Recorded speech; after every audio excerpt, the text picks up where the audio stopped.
Assalamualaikum warahmatullahi wabarakatuh.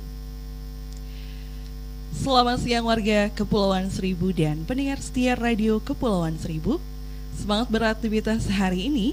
Saat ini Radio Kepulauan Seribu di segmen podcast Talk Show Seribu, seru informatif berbagi ilmu, bersama narasumber dari RSUD Kepulauan Seribu, Dr. Roy Michael Suranta, Kepala Seksi Medis dan Keperawatan RSUD Kepulauan Seribu.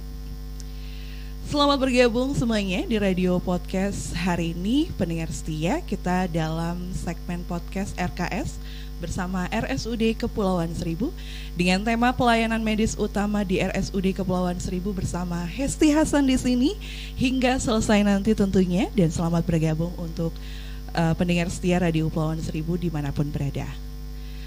Nah, pendengar setia Radio Kepulauan Seribu, RSUD Kepulauan Seribu merupakan satu-satunya RSUD yang berada di wilayah Kepulauan Seribu yang didirikan karena adanya kebutuhan sebuah fasilitas kesehatan dengan sarana dan prasarana yang memadai sehingga dapat memberikan pelayanan kesehatan yang terbaik untuk masyarakat pada khususnya dan wisatawan pada umumnya. Tentunya di wilayah Kepulauan Seribu, ini semua sangat bermanfaat untuk warga Kepulauan Seribu dimanapun berada. Baik, pendengar setia Radio Kepulauan Seribu, langsung saja kita sapa narasumber kita kali ini. Tak kenal maka tak sayang. Yuk kita dengarkan profil singkat dari narasumber kita hari ini, Dr. Roy. Selamat siang dokter. Selamat siang Mbak Esti. Gimana kabarnya hari ini dokter? Baik sekali Mbak Esti. Alhamdulillah. Nah, pendengar podcast Radio Kepulauan Seribu dimanapun berada yang baru saja bergabung, kita mau kenalan dulu nih sama narasumber kita kali ini, yaitu Dr. Roy. Silakan dokter bercerita tentang apa saja tugasnya di Kepulauan Seribu dan udah berapa lama nih tugas di RSUD Kepulauan Seribu. Baik, terima kasih Mbak Esti. Halo Ya. Pendengar setia RKS. Perkenalkan nama lengkap saya Dr. Roy Michael Suranta Bangun. Saya mulai bertugas di RSUD Kepulauan Seribu semenjak Desember 2023. Jadi kalau sampai saat ini terhitung sudah 7 bulan mungkin ya Mbak Esti ya. Iya. Saya selaku Kepala Seksi Pelayanan Medik dan Keperawatan di RSUD Kepulauan Seribu. Jadi ya intinya kita di bagian manajemennya Mbak Esti. Jadi kita memanage seluruh tenaga medis, alat, dan rumah sakit secara manajerialnya seperti itu. Baik ya.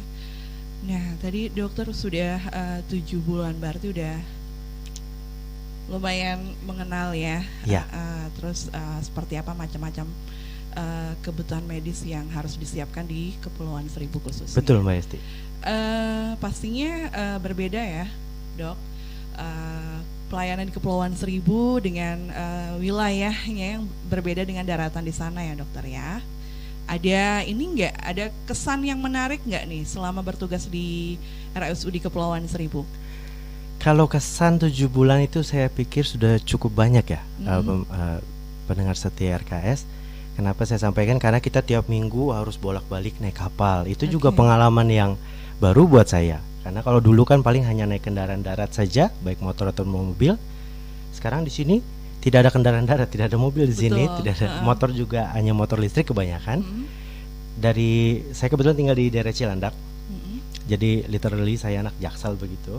Jadi harus dulu ke Kali Adem atau ke Marina baru ke sini. Itu kalau lautnya lagi tenang Mbak Esti. Betul. Tapi kan kata orang sini ada angin barat daya begitu ya. Angin barat, angin timur. Kemarin baru angin timur. Itu ya cukup jadi sampai pulau itu tidak bisa langsung bekerja on begitu. Harus kayaknya saya mau istirahat dulu deh kayaknya. Iya, mabuk laut.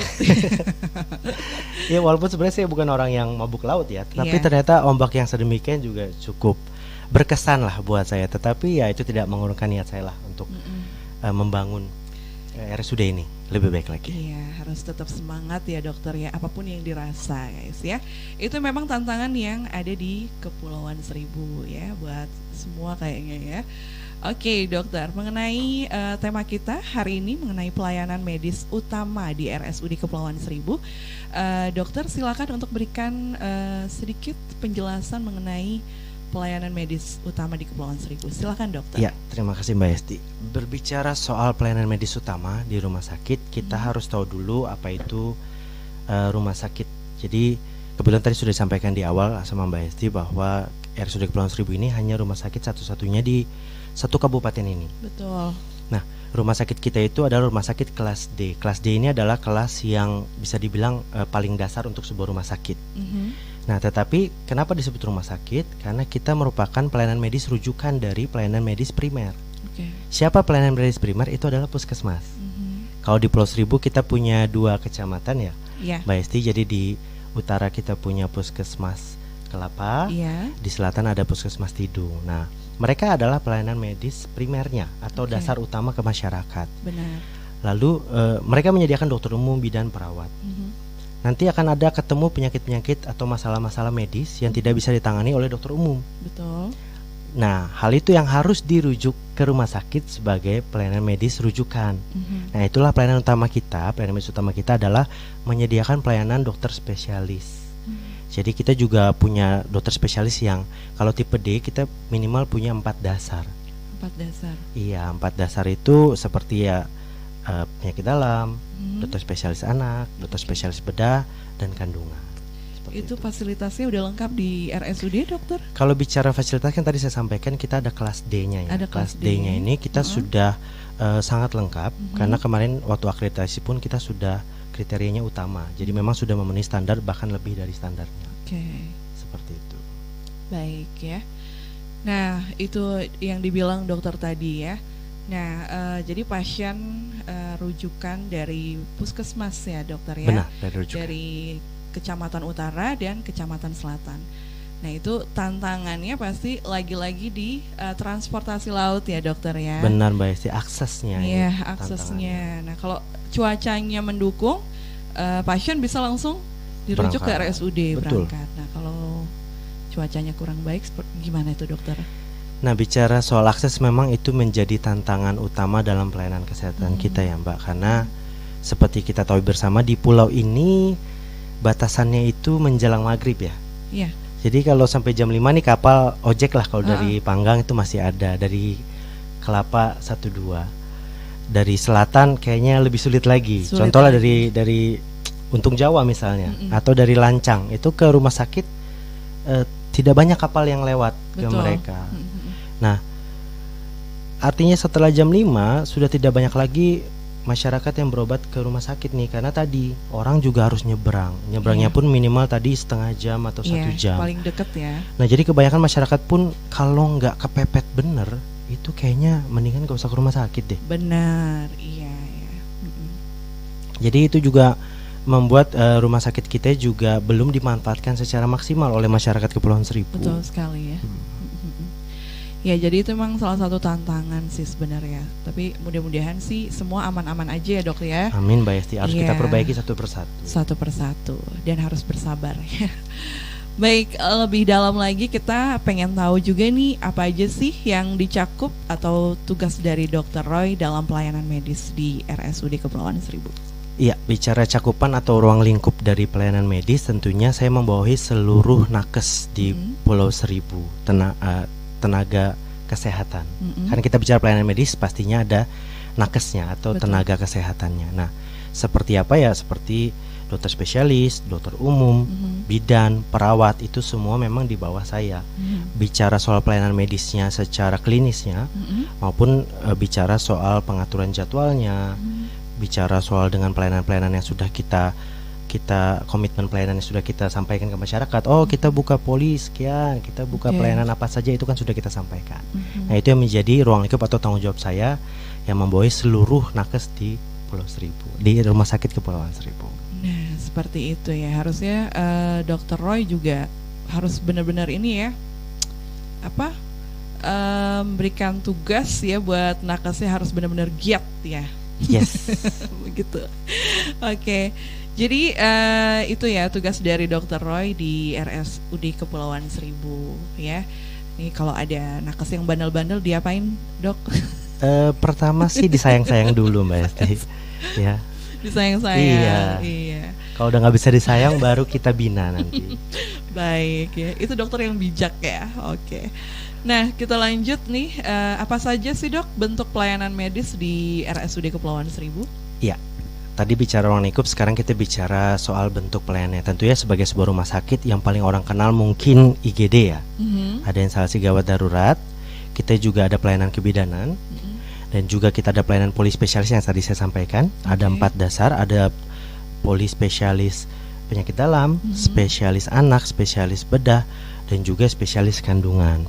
Di samping kita juga didukung oleh penunjang-penunjang lainnya seperti tadi pelayanan laboratorium, radiologi, dan yang paling cukup unik dari Pulau Seribu adalah kita satu-satunya RSUD di Jakarta. RSUD loh ya, bukan rumah sakit swasta. Kita satu-satunya RSUD yang memiliki layanan hiperbarik. Hiperbarik. Iya, kalau rumah sakit lain seperti RSAL punya karena di Angkatan Laut. Betul. Jadi ini layanan yang memang kekhususannya terkait dengan kelautan atau kepulauan seperti itu. Nah, kita punya layanan hiperbariknya. Itu udah ada sejak dulu ya dok ya? Sejak awal sudah yang ada. Saya tahu gitu. Benar, ya, kan sering dengar ya? Benar.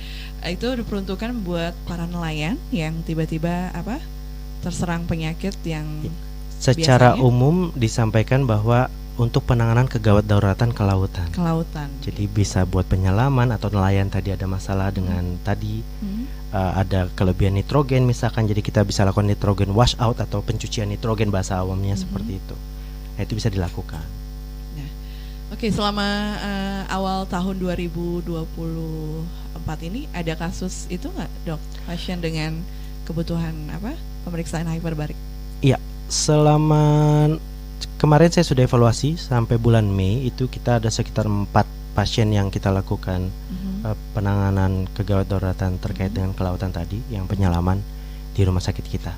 Jadi ya memang kita bicara kegawat dauratan kan tidak terjadi setiap hari ya. Betul. Tapi begitu terjadi tidak ada fasilitasnya itu bahaya. Artinya dia lebih mengancam nyawa dan berpotensi tadi menimbulkan mortalitas atau bahasa awamnya kematian begitu. Ya, itu sangat beresiko sekali ya dokter ya. Dokter juga harus ngasih tahu nih para nelayan di Kepulauan Seribu kira-kira kapan harus medical check up gitu, supaya nggak melulu saat mereka terserang, saat darurat saja harus ke RSUD gitu dok. Iya. Nah ini karena tadi sudah dikhususkan ya pendengar setia RKS, jadi buat seluruh nelayan karena memang kehidupan ibu bapak semua sehari-hari di laut, memang perlu juga setidaknya saya menghimbau 1 kali dalam 6 bulan lakukan medical check up. Ya, jadi di rumah sakit kita juga tersedia layanan medical check up. Jadi medical check up kan bicara soal kedatangan sehat ya. Jadi tidak melulu harus sakit dulu nih. Betul. Baru dicek, tapi monggo dicek dulu medical check up. Nanti kita akan cek apa nih yang menjadi gejala-gejala dasar. Syukur-syukur kalau tidak ada kan jadinya sehat begitu. Betul. Jadi tidak menunggu gejala dulu Mbak Hesti. Iya, benar ya. Jadi seperti itu ya buat nelayan di Kepulauan Seribu. Dr. Roy sudah menghimbau nih untuk melakukan medical check up 6 bulan sekali dok. Betul Mbak Hesti. 6 bulan sekali ya. Itu yang disarankan dan baiknya. Ya. Mudah-mudahan ada nih banyak para nelayan di Pulau Pramuka dan Pulau Panggang dan pulau-pulau lainnya sedang mendengarkan gitu. Jadi nggak nunggu sakit dulu ya dok ya baru ke. Karena lebih besar biayanya dan waktu pengobatannya ketika sudah sakit nih Mbak Esti dibanding ketika belum ada gejala kita sudah cegah. Akhirnya nanti semua akan lebih murah, lebih efisien, lebih efektif seperti itu. Ya. Dan peralatan hyperbarik di RSUD masih ini bagus ya dok ya? Oh sangat bagus. Kita lakukan kalibrasi atau pengecekan itu rutin setiap tahun. Jadi karena bicara soal standar ini sudah dijamin kualitasnya seperti itu. Oke, baik. Terima kasih dokter ya. Nah, untuk penjadwalan pelayanan medis, dok, apakah setiap hari ada atau memang ada waktu-waktu khusus di RSUD Kepulauan Seribu? Iya, bicara soal pelayanan medis, layaknya rumah sakit dimanapun ya. Saya pikir di seluruh dunia kita bicara rumah sakit, ini belum ada rumah sakit jadwal tutupnya Mbak Hesti. Bahkan kalau guyonnya orang nih, waktu kiamat aja kita buka setengah hari kayaknya. Jadi saking tidak ada tutupnya. Jadi bicara soal pelayanan sudah menjadi komitmen pelayanan kita bahwa kita melayani 24 jam. Kalau mau disurvei dibukti, monggo. Saya bisa jamin bahwa bukan satu-satunya. Saya menjamin bahwa RSUD kita kalau mampir jam berapa saja pasti ada orang, ada nakes. Saya jamin. Jamin ya? Saya jamin. Baik. Nanti kalau ke sana kosong orangnya lapor ke saya. Baik. Nanti saya cek. Karena pelayanan kita 24 jam, terlebih tadi IGD, kebidanan, kan kita nggak bisa nunda. Bu, udah pembukaan, udah mau lahiran. Oh, tunggu besok Bu, nunggu jam 7. Tidak mungkin sekali. Jadi mulai jam 2, jam 3 pasti kita layani. Termasuk dengan emergency yang tadi disampaikan. Jadi itu sudah menjadi komitmen layanan kita. Memang kalau bicara soal pelayanan dokter spesialis, kita punya polinya Senin sampai Sabtu. Oke. Nah, ini bisa saya sampaikan di sini bahwa baru mulai per Desember 2023 kita punya dokter spesialis lengkap Senin sampai Sabtu, Mbak Esti. Oke. Dulu kita masih kesulitan mendatangkan dokter spesialis. Ayo, begitu datang nggak cocok, begitu datang ombaknya tinggi, males lagi datang. Nah, per Desember 2023 jadi nggak tahu juga apa ini cocokologi apa saya datang gitu pas lengkap gitu. Jadi bukannya saya bilang karena saya tidak, tetapi rumah sakit sudah berhasil menyediakan dokter spesialis untuk poli dari Senin sampai Sabtu. Jadi kalau ibu bapak ada rujukan dari puskesmas atau ada kebutuhan bertemu dengan konsultasi dengan dokter spesialis tadi yang saya sebut, penyakit dalam, anak, bedah, kandungan, silakan datang Senin sampai Sabtu. Senin sampai Sabtu ada pelayanan. Ada pelayanannya. Itu di jam pagi sampai siang. Lalu bagaimana kalau ada darurat hari Minggu gimana, Dok? Oh, kalau layanan itu kan tadi layanan poli Mbak Esti yang Senin sampai Sabtu. Kalau yang tadi saya sampaikan IGD kebidanan itu 24 jam. Full tim. Jadi kalau ada kedaruratan hari Minggu pagi, hari Minggu malam kita ada timnya. Dan kalaupun ada penanganan yang butuh ekstra, biasanya tim dokter umum IGD akan melakukan konsultasi ke dokter spesialis. Jadi kita tetap di bawah pengampuhan atau ekspertise dari dokter spesialisnya. Seperti itu Mbak Esti. Jadi komprehensif lah. Nah, dokter spesialis ini juga nggak cuma satu ya, Dok ya? Betul. Kita ada 13. Ada 13 totalnya. Misalnya untuk poli apa? Ada kandungan ada 2 dokter. 2 dokter. Penyakit dalam ada 3. Dokter anak sekarang ada 2, tadinya 3, jadi baru saja dimutasi per bulan lalu. Jadi pokoknya jangan khawatir ya buat warga Pulau Seribu, tiba-tiba ada kegawat darurat langsung aja ke RSUD ya, udah pasti itu ya. Senin sampai Sabtu polinya ya, Minggu kebidanan dan Senin sampai Minggu full 7x24 jam. Bidan sama IGD ya, buka. Gitu ya, buka. Baik ya. Nah, dokter, mengenai penunjang dari pelayanan medis ini adakah? Oh ada, tentunya. Memang bicara soal pelayanan medis utama, tidak mungkin juga bisa bergerak sendiri tanpa ada penunjang. Penunjang yang paling umum dan mungkin diketahui oleh semua ya, seperti laboratorium, cek darah, lab, seperti itu. Atau berikutnya misalkan radiologi, ronsen, foto. Jadi misalkan kalau ada kecelakaan, oh kok tangannya bengkok, kan difoto dulu tulangnya masih utuh atau sudah patah atau bergeser. Terus ada juga pelayanan lain seperti misalkan pelayanan gizi. Jadi dan pelayanan-pelayanan lainnya juga ada. Seperti itu Mbak Esti. Nah baik, ini juga Hesti mau tanya nih pribadi mengenai beberapa pelayanan medis di RSUD itu bisa ditanggung oleh BPJS? Oh tentunya, kita kan RSUD ya Mbak Esti ya. Kita juga kan di bawah naungan pemerintah, dalam hal ini pemerintah daerah. Kita di bawah gubernur di Jakarta, dan tentunya kita sudah berkomitmen untuk kita bekerja sama penuh dengan BPJS. Jadi pasien BPJS tentunya bisa kita terima secara utuh. Jadi tidak, ya kita bicara pasti kaitannya dengan biaya yang dikeluarkan warga ketika berobat kan. Ketika itu BPJS dan masih aktif, saya pikir itu akan full coverage oleh BPJS. BPJS ya, baik. Jadi sudah pelayanannya lengkap ya. BPJS juga bisa membantu dalam pembiayaan ya. Terus insya Allah pelayanan Pulau Seribu juga baik ya. Amin. Ya. Nah selanjutnya mengenai pelayanan medis di Kepulauan Seribu, RSUD-nya maksudnya, ada pelayanan unggulan di sana dokter yang sudah atau ada rencana membuat pelayanan unggulan di RSUD Kepulauan Seribu ke depan? Ya, bicara soal pelayanan unggulan memang karena tadi kita kelasnya kelas D, yang kelas dasar untuk rumah sakit, ya kita sudah berhasil menyiapkan dokter spesialis 4 dasar yang tadi saya sampaikan. Lalu apa yang menjadi unggulan berarti yang lebih daripada yang lain. Nah, kalau berarti saat ini yang menjadi unggulannya masih di hiperbarik, Mbak Esti. Hiperbarik. Karena tadi saya sampaikan dari Jakarta, RSUD Jakarta, di Jakarta itu kita punya 31 rumah sakit umum daerah. Nah, hanya satu tadi yang punya hiperbarik, yaitu RSUD Kepulauan Seribu, karena kaitan kebutuhannya dengan hal-hal yang menyangkut kelautan dan penyelaman.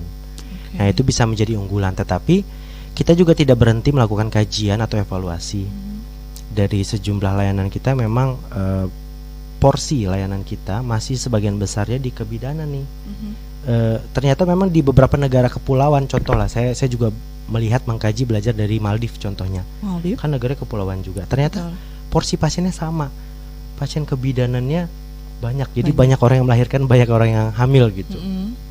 Ya, mungkin itu juga karakteristik pulau seperti itu ya. Jadi kita sedang melakukan pengembangan ke arah pelayanan ibu dan anak. Karena tadi kan kita bicara porsi besar pelayanan kita ada di sana.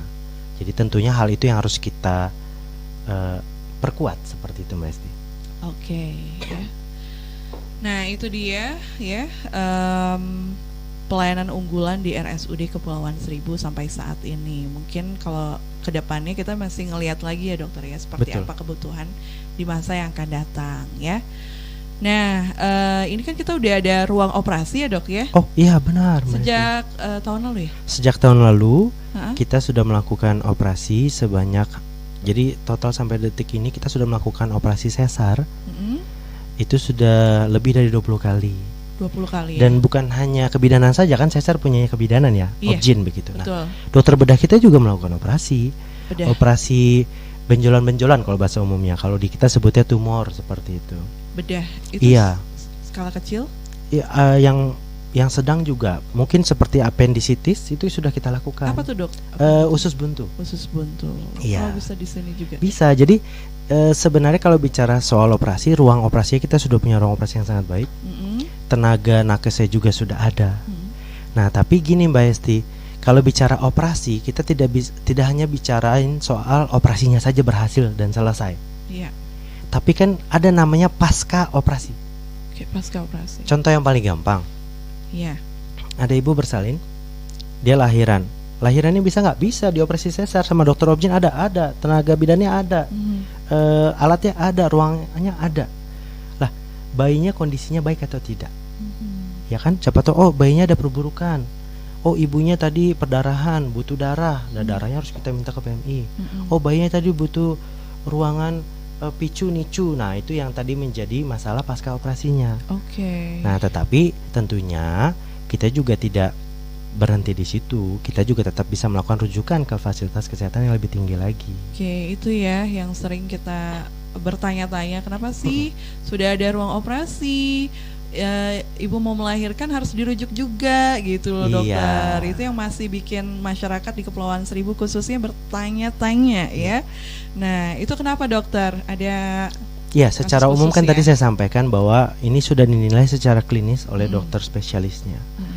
Jadi kita sepakat, seluruh nakes di Pulau Seribu kita sepakat bahwa kita mengutamakan keselamatan pasien. Jadi makanya bicara soal operasi ini bukan hanya operasi saja selesai terus bubar, tidak.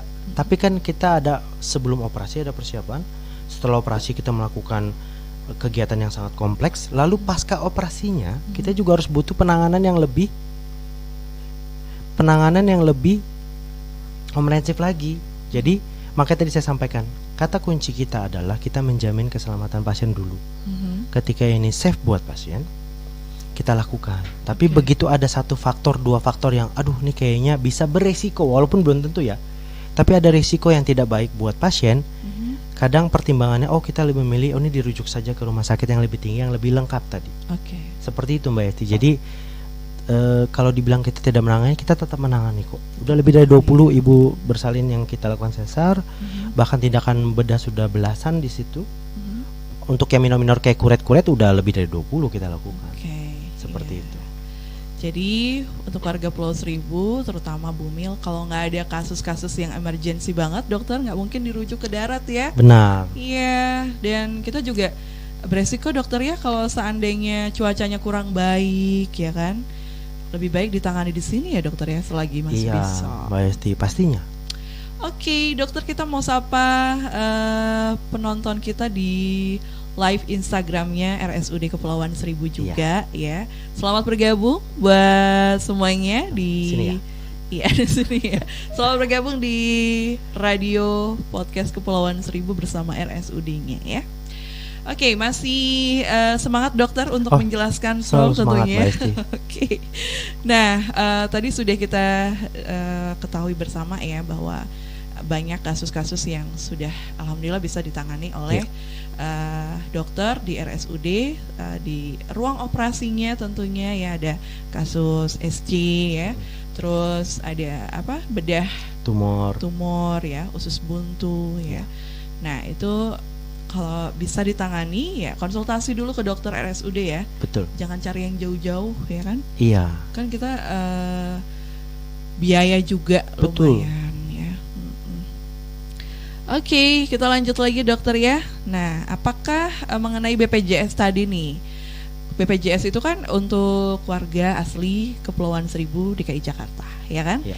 Nah, bagaimana nih kalau ada pasien di luar BPJS, misalnya wisatawan, ya kan? Karena kita kan wilayah Kepulauan Seribu ini kan KSPN nih, ya, kawasan strategis pariwisata nasional. Nah, bisa nggak sih kalau ada wisatawan yang harus berobat ke RSUD Kepulauan Seribu, caranya seperti apa? Iya, kalau pertanyaan bisa atau tidak, tentu saja jawabannya sangat bisa ya Mbak Esti ya. Betul. Kemarin kami sudah evaluasi dari 5 bulan, dari Januari sampai Mei 2024, dari 1.800 pasien yang kami tangani, ada sekitar 81 yang bukan warga. Jadi ada wisatawan sekitar 81 pasien. Nah, kalau bicara soal wisatawan, pastinya dia tentunya jarang atau hampir tidak mungkin dia melakukan rujukan ke poli karena tidak dari puskesmas. Pasti namanya juga orang jalan-jalan ya, entah dari mana-mana. Tapi wisatawan ini bisa juga internasional ataupun yang lokal. Kalau lokal masih ada kemungkinan dia memiliki BPJS di tempatnya. Betul. Misalkan dari Jakarta Utara ya di BPJS Jakarta Utara. Nah, apabila ada kasus-kasus emergensi dengan BPJS-nya masih bisa gitu. Tetapi kalau wisatawan internasional tadi misalkan, ya memang kita ada tarif pergub untuk pelayanan jasa medis kita. Tapi kembali lagi karena kita juga rumah sakit pemerintah ya Mbak Esti ya. Kadang-kala nih ada juga 1-2 misalkan wisatawan, ya anggaplah wisatawan yang tadi masih muda, masih kuliah, sekolah, mau jalan-jalan ke Pulau Seribu, ada terjadi suatu hal yang tidak diharapkan, datang tidak ada biaya. Itu pun juga tidak menjadi suatu masalah besar. Pada dasarnya penanganan medis dulu yang kita lakukan. Betul. Jadi masalah biaya itu urusan kedua ketiga lah. Setelah dia selesai dulu, baru kita ngomongin jaminannya apa nih, gimana seperti itu. Oke, siap ya. Jadi tetap harus segera ditangani dulu ya. Benar. Mau itu pasien BPJS ataupun bukan, tetap pelayanan yang utama dokter ya. Benar. Cakep ya. Oke, nah mengenai selanjutnya nih, bagaimana proses rujukan dari puskesmas ke RSUD Kepulauan Seribu? Proses rujukan dokter, berarti dokter harus cerita prosesnya dari pasien dari puskesmas sampai ke RSUD. Berarti agak panjang sedikit, nggak apa-apa nih Mbak Esti ya. Oke. Berarti untuk menggambarkan ini dengan jelas, kita analogikan saja lah. Mbak Esti warga mana cerita? Pulau Pramuka, Kepulauan Seribu. Pulau Pramuka. Yang jauh. Anggaplah Mbak Esti orang Tidung saja lah ya. Pulau Tidung, Orang Tidung. Lalu Mbak Esti memiliki keluhan medis. Anggaplah sakit perut seperti itu ya. Datang ke puskesmas berobat toh. Karena kan tadi warga Tidung berobat, akan ketemu dokter umum di sana, dikasih obat toh. Setelah dikasih obat, nanti kan 3 hari atau 5 hari akan kembali lagi konsultasi kembali terkait hasil pengobatannya. Oh ternyata hasil pengobatan tadi masih sakit perut nih gitu. Akhirnya dilakukan pemeriksaan lanjutan dong sama puskesmas, dicek lab, dicek lebih lanjut lagi, mungkin ada di foto atau lain-lainnya. Nanti ketika dokter puskesmas berkesimpulan, oh ini pasien sudah saya kasih 2-3 kali pengobatan, tapi tidak ada kemajuan, mungkin ada diagnosa bandingnya, oh ini ke arah apa gitu ya kan. Nanti bisa dirujuk ke dokter penyakit dalam RSUD Pulau Seribu. Nah itu akan terjadwal. Bisa juga mendaftar di Jak-Sehat seperti itu. Nah ketika sudah terjadwal, karena tadi jadwal kita Senin sampai Sabtu sebenarnya ada terus, jadi untuk warga semua tidak perlu pusing milih jadwalnya. Sekapan bisanya juga pasti ada dokternya gitu ya kan.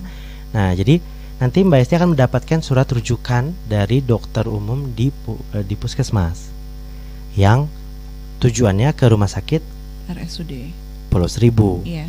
Nanti Mbak Esti datang, biasanya rujukan itu akan berlaku 1 bulan. Iya, surat itu ya. Iya. Contoh lah tadi kan sakit perut, berarti ke penyakit dalam ya. Oke. Oh ke penyakit dalam, nah dicek. Oh ternyata nih kalau ringan tadi, oh ternyata cuman penyakit lambung misalkan. Atau ternyata pas di foto atau di apa atau di USG, oh ada benjolan tertentu gitu. Nanti bisa dikonsulkan lagi ke dokter bedah gitu misalkan. Jadi proses rujukannya berjenjang. Lalu apakah berhenti di rumah sakit kita rujukannya? Belum tentu juga, Mbak Esti. Apabila nanti dengan segala fasilitas dan kompetensi yang kita miliki, yang tadi saya sampaikan, kembali lagi bahwa RSUD kita adalah RSUD kelas D, kelas yang dasar untuk sebuah rumah sakit. Oh ternyata ini butuh subspesialis misalkan, butuh penyakit dalam yang lebih spesifik lagi. Oh nanti kita bisa melakukan rujukan kembali. Yang paling sering sih dari rumah sakit kita biasanya yang terdekat dari sini kan RSUD Koja ya. Atau agak jauh sedikit mungkin arahnya ke Cengkareng biasanya. Nah itu kita akan bisa melakukan rujukan poli kembali ke rumah sakit tersebut. Itu kalau bicara rujukan poli.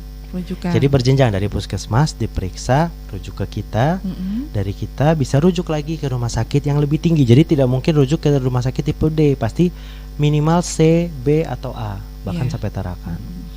Itu rujukan yang poli spesialistik. Tapi kita juga punya rujukan lain. Itu namanya rujukan emergensi. Jadi biasanya dari IGD atau dari kebidanan ada kondisi-kondisi emergensi tertentu yang butuh penanganan cepat. Jadi setelah dikonsul sama dokter spesialisnya, oh ini fasilitas kita tidak memadai lah, lebih baik dirujuk saja. Nah ini kita akan menghubungi rumah sakit tujuan. Contoh yang paling gampang Koja saja ya. Kita akan menghubungin Koja, nanti kita akan bantu antar dengan ambulans kita, atau kita juga di Jakarta punya PK3D yang membantu rujuk untuk ke rumah sakit tujuan tadi. Seperti itu Mbak Esti. Baik, lengkap sekali dokter, makasih penjelasannya ya. Nah, by the way kalau ngomongin soal rujukan, berarti ada kapal ambulan AGD yang tersedia dari sini ya dokter? Berapa banyak udah? Jadi kalau kita bicara rujukan secara umum di pulau atau di kabupaten ini, kita total memiliki 5 kapal ambulan.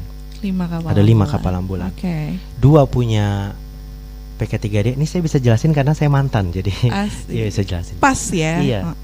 2 punya PK3D KM 0102. Lalu 2 punya rumah sakit dan 1 punya Kepulauan Seribu Utara. Ada kapal puskesmas keliling. Tapi itu bisa dipakai untuk rujukan. Dan sebenarnya kita bicara soal kewilayahan. Dalam kondisi tertentu, dalam kondisi emergensi tertentu yang misalkan pernah nih terjadi ada rujukan butuh 2-3 orang sekaligus. Jadi kapalnya sudah habis ngerujuk, masih ada lagi gitu. Yang lain kapal dari 5 itu, oh ada yang lagi rusak 2, lagi docking 2 gitu, tinggal 1. Pasiennya ada 2 gitu. Nah dari Dishub juga pernah membantu kita loh untuk emergensi pasien warga. Jadi artinya selama kita instansi pemerintah, kita bisa bergotong royong lah demi kebaikan dan keselamatan warga Kepulauan Seribu.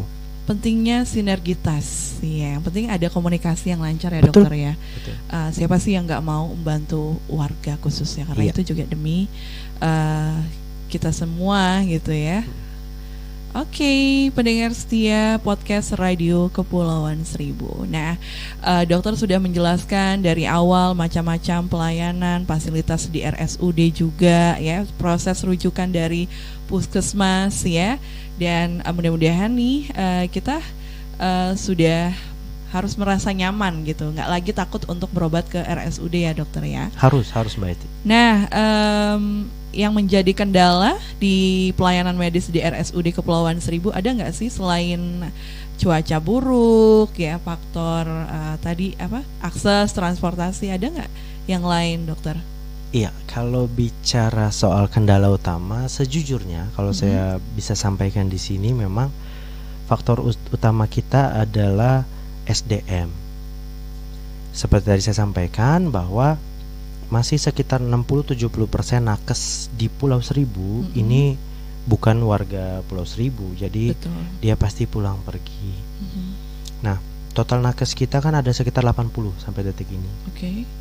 Tapi secara umum karena kita komitmen pelayanan kita 24 jam, berarti kita harus membagi tim ini menjadi 2 bagian kurang lebih. Jadi tim yang berjaga seminggu ini full, lalu gantian minggu depan. Makanya jadi akhirnya terbagi 2 kurang lebih sekitar 40-40 lah dalam setiap periodenya. Nah, sedangkan kita bicara soal pelayanan rumah sakit, tadi setiap bagian itu kan mempunyai requirement, mempunyai syarat-syarat nakes minimal begitu. Oke. Nah, ini kan sebenarnya kalau bicara soal pasien memang tidak begitu banyak, tapi nakesnya apa butuh banyak? Kita sebenarnya tidak butuh banyak, tapi kita butuh yang cukup tadi kan. Cukup. Nah, sedangkan tadi setiap karyawan tadi masih punya haknya cuti misalkan dan lain-lain. Nah, ini kan juga menjadi tantangan tersendiri dalam manajerial tenaga medis tadi nih. Oh nih, ya makanya kita sangat ketat lah kalau bicara soal tadi pengaturan, karena jumlah kita yang sudah pas gitu.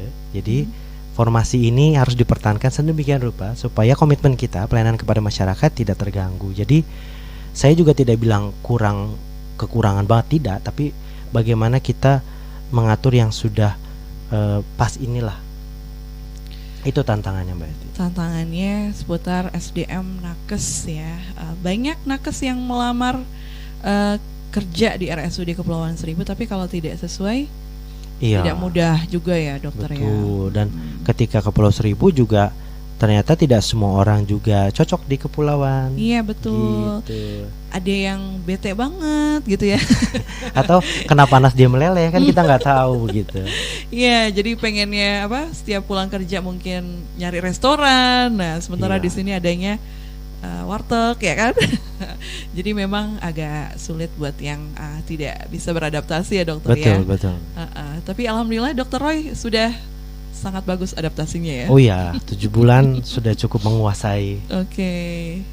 Baik, pendengar setia radio podcast Kepulauan Seribu dan juga penonton Instagram RSUD Kepulauan Seribu dan juga pendengar radio streaming ya dimanapun berada. Demikian tadi kita udah mendengarkan penjelasan ya dari dokter kita mengenai pelayanan medis utama di RSUD Kepulauan Seribu ya. Nah, untuk akhir kita nih, sebelum kita tutup podcast kita kali ini, ada baiknya nih kita mendengarkan pesan dari Dr. Roy seputar pelayanan medis utama di RSUD Kepulauan Seribu untuk warga di Kepulauan Seribu. Ya, silakan dokter. Terima kasih, Mbak Esti. Untuk seluruh warga Kepulauan Seribu, saya ingin berpesan bahwa kami RSUD Kepulauan Seribu kita sudah berkomitmen melakukan pelayanan medis secara paripurna itu 24 kali 7 kali 365 hari setahun. Jadi kita sudah menjamin kualitas mutu layanan baik alat, tenaga medisnya. Jadi buat seluruh warga Pulau Seribu, yuk jika tidak semua loh ya, jika ada yang membutuhkan pelayanan spesialistik ke Rumah Sakit Pulau Seribu, monggo datang. Kita buka 24 jam, kita siap melayani dengan hati, kita lakukan yang terbaik, dan kita tuntaskan apabila butuh pelayanan yang lebih tinggi, kita bantu sampai pasien ini memang mendapatkan layanan yang lebih baik. Dan kita usahakan sampai pasien ini benar-benar sembuh, kita bantu. Itu komitmen kami. Jadi jangan ragu, jangan takut, atau mungkin ada beberapa orang yang sudah pernah merasa kecewa atau tidak puas lah dengan pelayanan kami, monggo kami terus berbenah, silakan datang, karena ya bukannya karena kami juga hanya satu-satunya, bukannya kami sombong-sombongan, enggak, tapi monggo bukan karena ibu bapak tidak punya pilihan, tapi karena kami terus berbenah.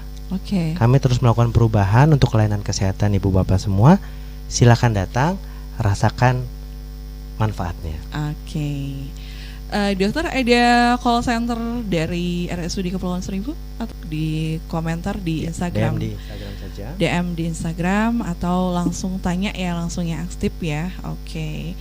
Atau nanti kalau punya kontak langsung dari Nakes dari Kepulauan Seribu langsung kontak personnya gitu. Atau mau tanya-tanya konsultasi. Kayaknya yang penting tahu waktu aja dokter ya. Oke. Baik, makasih dokter atas waktunya sudah dengan senang hati Mbak Esti menyampaikan informasi yang sangat bermanfaat bagi pendengar podcast Radio Kepulauan Seribu, juga Radio Kepulauan Seribu live streaming dan juga Instagram RSUD Kepulauan Seribu ya. Oke, makasih banyak dokter. Semoga kita bisa jumpa lagi di sesi selanjutnya ya. Amin. Semoga kita semua sehat selalu ya dokter. Amin. Amin. Mbak Esti sehat selalu. Sukses selalu juga untuk RSUD Kepulauan Seribu, untuk para dokter, pimpinan, dan juga seluruh nakes dan semua perangkat yang bekerja di RSUD Kepulauan Seribu. Oke, terima kasih dokter. Saya ucapkan terima kasih. Pendengar setia Radio Kepulauan Seribu, demikian podcast Talk Show 1000 seru informatif berbagi ilmu hari ini mengenai pelayanan medis utama di RSUD Kepulauan Seribu. Bersama Dr. Roy, terima kasih sudah berbagi ilmu untuk pendengar podcast Radio Kepulauan Seribu. Selamat bertugas kembali. Saya Hesti Hasan. Wassalamualaikum warahmatullahi wabarakatuh.